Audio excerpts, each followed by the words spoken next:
Next, ಆತ್ಮ ದೇಹ connect ಆದ್ರೆ ಆರೋಗ್ಯ ಚೆನ್ನಾಗಿರುತ್ತೆ. ನೋಡಿ, ಸೋಲು ಮತ್ತು ದೇಹ ಎರಡು ಒಂದಕ್ಕೊಂದು ಕನೆಕ್ಟ್ ಆಗ್ಬೇಕು. ಆಮೇಲೆ ಮೆಡಿಸನ್ ಅನ್ನ ಬಿಟ್ಟಿರೋರು ಇದ್ದಾರೆ. ಎಷ್ಟೋ ವರ್ಷ ತಗೋಬೇಕು ಡಾಕ್ಟರ್ ಹೇಳಿದ್ರು ಒಂದು ಬಿಟ್ಟೋರು ತುಂಬಾ ಜನ ಇದ್ದಾರೆ. ಬಿಟ್ಟು ಆರೋಗ್ಯವಾಗಿದ್ದಾರೆ, ಹೆಲ್ದಿ ಆಗಿದ್ದಾರೆ. ಇದನ್ನ ನಾವು ತಲೆಟ್ಕೋಬೇಕು. ಎಲ್ಲರಿಗೂ ಒಳ್ಳೇದಾಗಲಿ ಅಂತ ಬಯಸಿದ್ರೆ ಗ್ಯಾಸ್ಟ್ರಿಕ್ ಪ್ರಾಬ್ಲಮ್ ಬರಲ್ಲ. ಗ್ಯಾಸ್ಟ್ರಿಕ್ ಪ್ರಾಬ್ಲಮ್ ಬರೋದು ಯಾಕಂದ್ರೆ ಹೊಟ್ಟೆ ಕಿಚ್ಚು, ಇನ್ನೊಬ್ರು ಏನೋ ಒಂದಾಗ್ಬಿಟ್ರೆ ಸಹಿಸಕ್ಕಾಗಲ್ಲ, ಇನ್ನೊಬ್ರು ಏನೋ ಮಾಡ್ಬಿಟ್ರೆ ಆಗಲ್ಲ. ಎಲ್ಲರಿಗೂ ಒಳ್ಳೇದಾಗ್ಲಪ್ಪ, ಎಲ್ಲಾರು ಖುಷಿಯಾಗಿರ್ಲಿ, ಅವ್ರು ಬೆಳಿತಿದಾರ ಬೆಳಿಲಿ, ಖುಷಿಯಾಗಿರ್ಲಿ. ಅವ್ರ ಸಂತೋಷ ನಿಮ್ ಸಂತೋಷ ಸೆಲೆಬ್ರೇಷನ್ ಮಾಡಿ. ಅವಾಗ ನೋಡಿ ಮ್ಯಾಜಿಕ್ ಆಗುತ್ತೆ ಲೈಫ್ ಒಳಗಡೆ. ಯಾಕಂದ್ರೆ ನೀವು ದೇವರ ಬಿಡ್ತೀರಾ, ದೇವ್ರು ಎಲ್ಲಾನು ಕೊಡ್ತಾನೆ, ಖುಷಿಯಾಗಿರ್ತಾನೆ. ತನ್ನ ಮಕ್ಕಳು ಏನೇ ಮಾಡಿದ್ರು ಸೆಲೆಬ್ರೇಷನ್ ಮಾಡ್ತಾನೆ. ನಾವು ಹಂಗಿರ್ಬೇಕು. ಗ್ಯಾಸ್ಟ್ರಿಕ್ ಪ್ರಾಬ್ಲಮೇ ಬರಲ್ಲ ಅವಾಗ.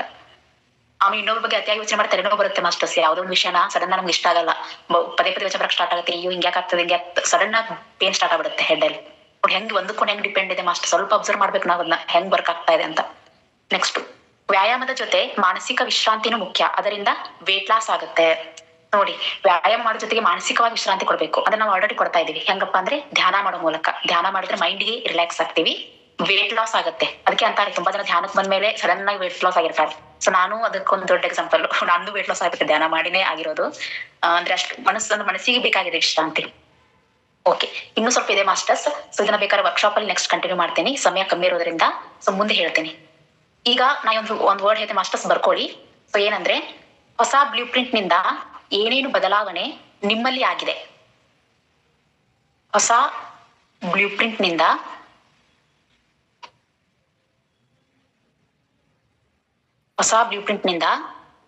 ಏನೇನು ಬದಲಾವಣೆ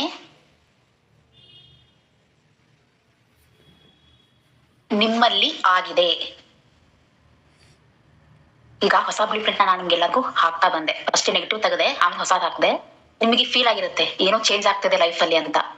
ಸೊ ಅದು ಏನೇನಾಗಿದೆ ಅಂತ ನೀವು ಲಿಸ್ಟ್ ಮಾಡ್ತಾ ಬರ್ಬೇಕು. ಈಗ ಎಲ್ಲಾನು ಸಾಲಕ್ಕೆ ಎಷ್ಟು ಪಾಯಿಂಟ್ಸ್ ಬರುತ್ತೋ ಅಷ್ಟು ಪಾಯಿಂಟ್ಸ್.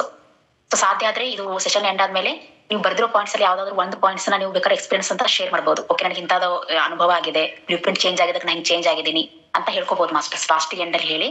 ಸೊ ಬರೆಯೋದನ್ನು ಬೇಕಾದ್ರೆ ಮಾಡಿ, ಕ್ಲಾಸ್ ಮುಗಿದ್ಮೇಲೆ ಬೇಕಾದ್ರೆ ಬರ್ಕೊಳ್ಳಿ. ನೀಟಾಗಿ ಕುತ್ಕೊಂಡು ಯೋಚನೆ ಮಾಡಿ ಬರೀರಿ ಏನೇನ್ ಚೇಂಜ್ ಆಗಿದೆ ನನ್ನ ಒಳಗಡೆ. ಯಾಕೆ ಟೈಮ್ ಶಾರ್ಟ್ ಇರೋದ್ರಿಂದ ಸೊ ಇಲ್ಲಿ ಟೈಮ್ ಕೊಡಕ್ಕಾಗಲ್ಲ. ಸ್ವಲ್ಪ ಟೈಮ್ ಕೊಟ್ಟಿರ್ತಾರೆ ನಮ್ ಬರ್ಕೋಕಲ್ಲಿ. ಯಾಕಂದ್ರೆ ಎರಡು ತಾಸು ಕ್ಲಾಸ್ ತಗೋತಾರೆ ಅಲ್ಲಿ, ಹಂಗಾಗಿ ಟೈಮ್ ಸಾಕಷ್ಟು ಬರ್ಕೊಳಕ್ ಕೊಡ್ತಾರೆ. ನಮ್ಗೆ ಇಲ್ಲಿಲ್ಲ, ಸ್ವಲ್ಪ ಟೈಮ್ ಇರೋದ್ರಿಂದ. ಸೊ ನೀವು ಯಾರು ಮರಿಬೇಡಿ. ಸೊ ಅದನ್ನ ಏನ್ ಮಾಡಿ ವಾಪಸ್ ಬರ್ಕೊಳ್ಳಿ ಕುತ್ಕೊಂಡು. ಕ್ಲಾಸ್ ಮುಗಿದ ತಕ್ಷಣ ಕುಂತು ಬರೀರಿ ಏನೇನ್ ಚೇಂಜ್ ಆಗಿದೆ ಅಂತ. ಈ ಜಸ್ಟ್ ಒನ್ ಪಾಯಿಂಟ್ ಬರೋಟ್ಕೊಳ್ಳಿ, ಲಾಸ್ಟ್ ಹೇಳೋರಂತೆ ಸೊ ಏನಾಗಿದೆ ಅಂತ.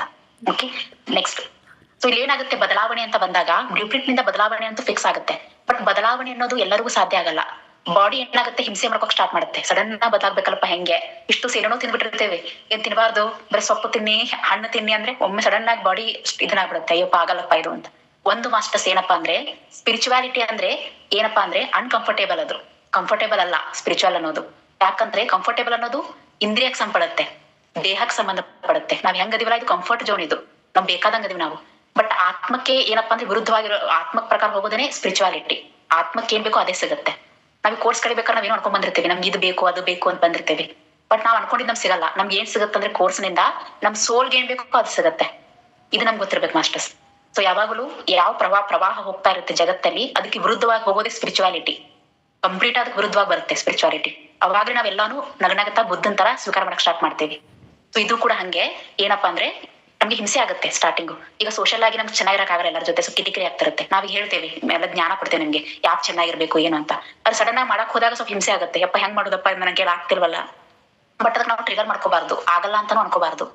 ಪ್ರೀತಿಯಿಂದ ಧ್ಯಾನ ಅನ್ಕೋಬೇಕು. ನನ್ನಿಂದ ಆಗುತ್ತೆ ಅಂತ ಅನ್ಕೊಂಡು ಪ್ರೀತಿಯಿಂದ ಕೆಲಸ ಮಾಡ್ಬೇಕು. ಬದಲಾವಣೆ ನಾವು ಒಪ್ಕೋಬೇಕು ಪ್ರೀತಿಯಿಂದ. ಸೊ ಆಮೇಲೆ ಏನಂದ್ರೆ ಯಾವ್ದೇನಾದ್ರೂ ಹಾರ್ಡ್ ವರ್ಕ್ ಮಾಡಬಾರ್ದು. ನಾವ್ ಯಾವ ಕೆಲಸನ ಪ್ರೀತಿಸ್ತೇವೆ